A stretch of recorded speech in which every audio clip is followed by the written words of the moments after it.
kainitan. Ayan, oh.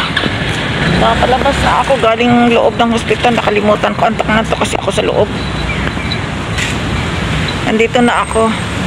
Pero yung aking bisikleta sigurado mapapas ang aking pilatsang ina. Nababad sa init. Maya-maya.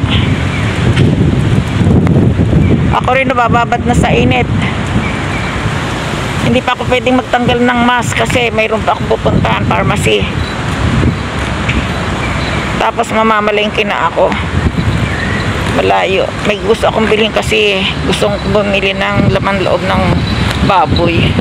Hindi ko alam kung anong gusto kong lutuin. Bahala na. Dito na ako sa bisikleta kong maganda.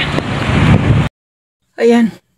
Kararating ko lang. Hindi na ako nakapag-vlog dun sa... Hindi ko na nakunan yung mga pinamalingki ko kasi init at saka walang oras.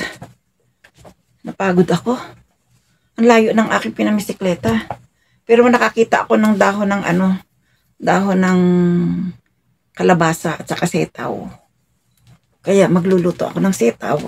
Tapos lalagyan ko ng dahon ng kalabasa at saka alam mo, nakatikim ako ng dahon ng kalabasa. Masarap pala. Kaya, try kong pagsamahin yung dahon ng kalabasa o kaya yung sitaw, ibubukod ko. Yung kalabasa, ibubukod ko, ilalagay ko sa manok. No? Sarap din yun eh. Tatanggal lang ako ng mga abubot ko sa aking bolsa. Saka yung mga init. Ayan. Ano natira sa akin barya? Oh, barya. Maya-maya ayusin ko yung aking pinamili. Saka nakakita ako ng paa ng manok. Ang galing Tagal-tagal ko nang gustong kumain ng paa ng manok. Mabuti pala hindi ako bumili doon sa Vietnam ng store. Kaya binalot ko lang sa towel. Hindi ako bumili doon kasi medyo malalaki. Yung nabili ko medyo maayos, maganda.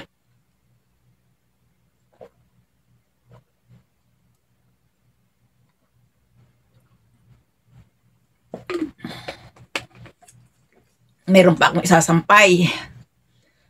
Maghapon na oh. 5:30 na. Pero ang dami ko pa rin gagawin. Kaloy na kinabuhi. Pakita ko sa inyo yung aking mga pinamili. Ito pa oh. Tambak pa ang aking tutupiin. Kaya ayoko nang may bakasyon. Kasi mas marami ang trabaho kaysa sa pahinga. Mas lalong pagod. Ang dami kong pinamili. Mabuti hindi ako natumba sa bisikleta. Pero gumigiwang ako. Ang bigat kasi. 2 kilong baboy na may balat. 2 kilong lamang loob. Kalahating kilong langka. 4 na latang gata. 2 latang condense. Ano pa ba? Ayong gamot ko pa. Tapos, ano pa ba mga pinamili ko? Ayun, 3 paa, 3 pack ng paa. 3 ba o 2 pack? Maglilinis pa ako nun. Gagawin ko na lang na adobo ko na lang lahat. Huwag na yung katulad ng mga nakikita ko sa pinasasarap ng gusto. Yung magpiprito pa, yung iaano pa. Hindi, adobo ko na lang. Basta malambot siya, okay na yun. Pagod ako.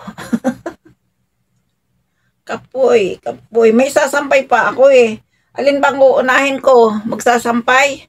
Magbugas pa ako ng kamay. Ay pagod yung aking kamay sa pagbibisikleta. Ganun ako, gumigiwang ako. Pakita ko na lang muna yung aking mga pinamili sa inyo. Palandra na. Magkakasama na silang lahat. Ito may pinamili din ako dito. Oh. Kaninang umaga kay Lolo. Sabi ko bilhan niya ako ng gulay. Ito ang mga binili sa akin. Ano ba to si Lolo? Ayan, talong. Ay, saka ang palay. Ay, ito. Oh, cabbage. Ito oh, cabbage. Eh, hindi pa naman ako mahilig sa cabbage. Pero gagawa kasi ako ng nung nakaraan, yung may miso, masarap siya. Yung may misong cabbage. Yan ang subukan ko kayang gawin ko. Ayun, punong-puno ng aking rip, oh. Dito ko muna. Napuno na naman yung aking refrigerator. Ayan pa, may sibuyas pa akong binili kanina. Pero ito, gagawin ko na to kahit i-freezer ko to kasi para may ano ba ako, may gagamitin. Yan, oh. Kailangan, maganda talaga pag mayroong mga Vietnamese, ano. O, may sibuyas akong biniling isang pack. Dito ko na lang pakikita sa inyo mga pinamili ko. Yan, ang sitaw. Ang sitaw. Nakalagay yan sa mare. Tapos ito, ang aking bouquet. Bouquet pala, bouquet. Ayan, bouquet ko yan. Ito ang aking bulaklak. Bouquet daw, bouquet. Ano ba yan? Tapos, ay, naku. Ang gata. Ang gata.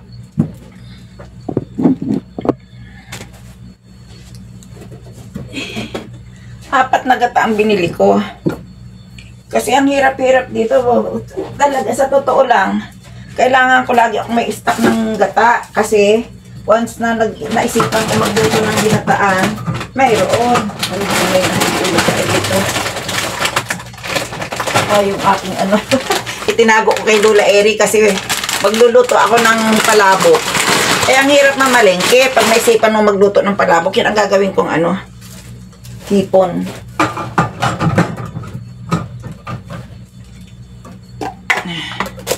Itatabi ko muna itong mga hindi ko kailangan.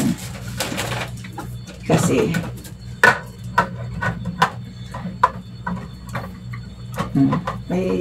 may damage siya ito. Yan.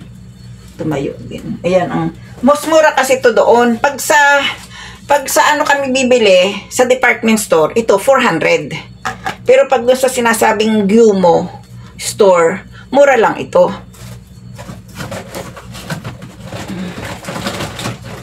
Ayan, nasiksika na kayo dyan.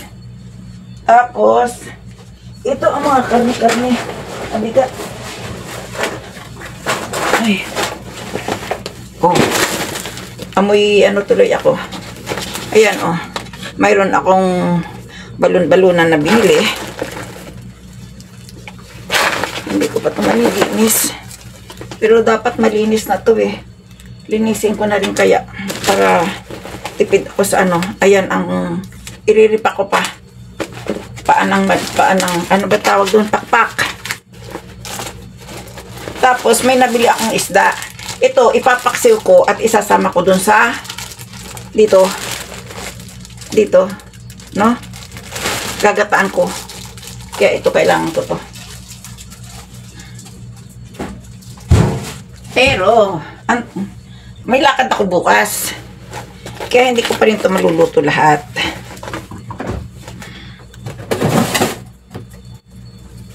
Ayan, ito naman loob ng baboy.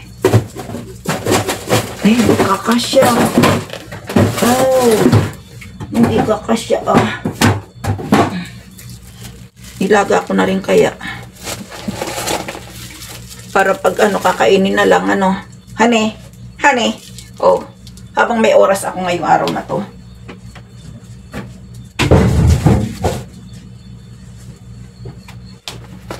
Tapos, may singkamas pa akong nabili. Oh, nakabalot pa dito, ano. Dagdag pa sa basura sa akin. Dalawa lang binili ko kasi hindi ko alam kung masarap siya.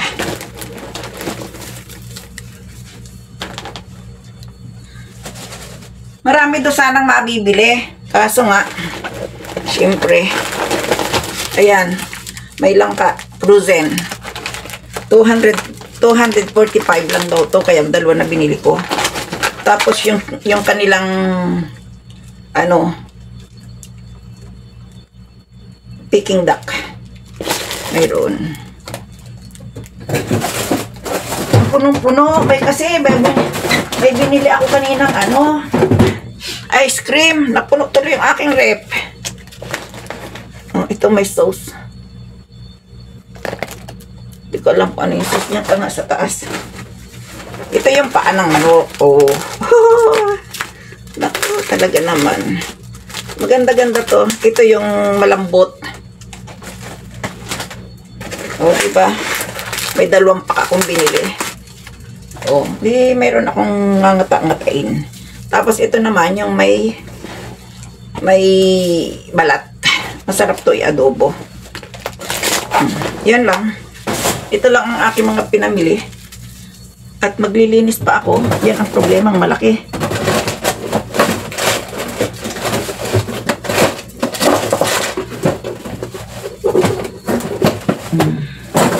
Dili ka siya. Puno. Ayan. Ayan. Mamaya na ako magluluto. Kasi nga, ito papapaking ko to mamaya. Titikman ko kung masarap siya. Ipaiinit lang daw yan eh. Tapos, ako'y maglalaba. Yung aking nilabahan. Hanggang dito na lang tayo dito. Hanggang dito na lang sa aking mga pinamalengke. At ako'y maglalaba muna ng aking, magsasampay pala ng aking iniwan na damit. Yung aking mga pang-gown. Yung gown ko ba? Bye-bye!